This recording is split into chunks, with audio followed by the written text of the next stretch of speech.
Di samping ranjangmu ada rindu kecil yang tak henti menunggumu. Itu adikmu. Nah, tiap hari dia tanya, kapan kakak bisa main lagi? Matanya selalu mencari senyum kakaknya. Telinganya menanti tawamu seperti kemarin-kemarin. Cepat sembuh ya kak.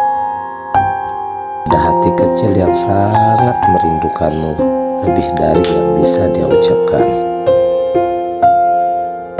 Adik tak minta banyak, hanya ingin kakaknya sehat dan kembali menari di halaman bersamanya. Rindunya diam, tapi terasa dalam setiap detak harinya. Cepat sembuh ya kakak Haji, biar bisa bermain bareng sama Habis Sultan adikmu.